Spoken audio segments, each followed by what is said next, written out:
Kakarating ko lang dahil sobrang delay yung flight. So, nandito tayo sa Cherry Station ng Cebu City. So, ayan, pagpasok mo, ayan ang makikita mo. At napakabang. So, tanggalin muna natin yung ating susi. Napaka-cute na susi. So, ayan yung house rules. So, makakapahinga na ako. Ayan, house rules. At ito ang CR. At may pasalamin. Tapos, lagayan ng mga chinelas, shoes. Ayan, meron silang pa-free na slippers na pwedeng gamitin. At meron silang mini dining table. At syempre may TV. At syempre may pag-games sila dito. Uno, pwede kang gusto mo maglibang. Mini karaoke. At syempre may mini electric fan. May balcony din. So ito yung makikita mo sa balcony.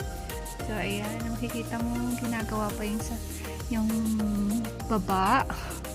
So ayan, at saka syempre may aircon. So buksan na natin yung aircon at super pagod. Malalang pagod. So, may split type aircon sila dito. So, unlimited. So, babaan na natin yung aircon kasi sobrang init. So, dami kong pagod. Yan, para mabilis na siya mano. At syempre, si May Loves na napagod na.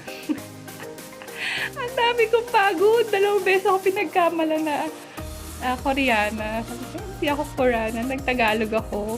Pag Tagalog ko, natawa sila. Ang ganda naman ni Mama, parang Koreana. Meron na naman tayong na biktima. So, ayan. Meron na sila dito sa Alaset. Tapos may... So, nakalimutan ko nga palang buksan yung electric, yung hilaw, lahat. So, ayan, napaka-cute po. Ayan. Maliit lang siya, pero napaka-aesthetic niya. Ayan. Ayan si May Loves niyo. Pagod na. Wala pa akong kain na kanin. So, ayan o. So cute. Right? Ayan. Pwede ka umupo dyan. Tapos may rep sila dito kung gusto mong bumili. O. Ayan. Ayan. Bukas naman.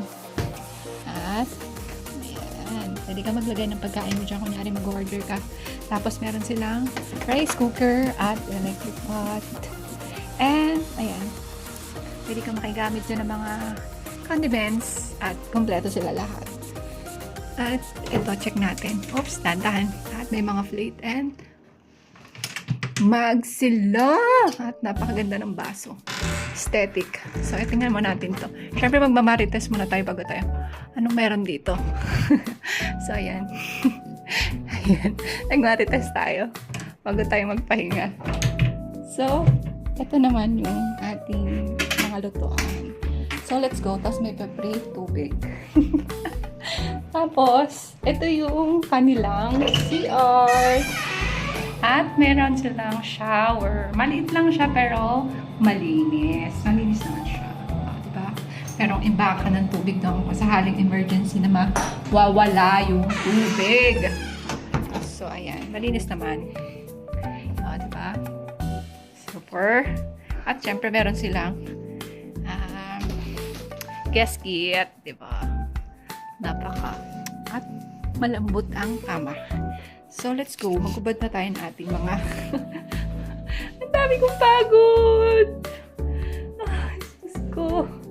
So, wait na mga my love. So, kamusta naman si my loves nyo? Sobrang pagod. Ayan ang aking OOTD. At buti na lang hindi ako nag-short at skirt kasi natulog talaga ako ng bahagya dun sa airport ng naiya. Sobrang inis. So, tingnan natin, labas tayo. Let's go. Wait. Ayan, super oily ko na, diba? Tao pa ba ako? Ayan, nasasabi ko sila, labas na tayo. So, ayan. Napakainit sa labas. So, ito yung makikita mo sa labas. Tapos, merong upuan dito. Ayan, may upuan dito. Pwede kang tumambay dito. At ito, ayan, makikita dito. Ayan. May ginagawa pa dito siguro. Staycation din yan. Ayan.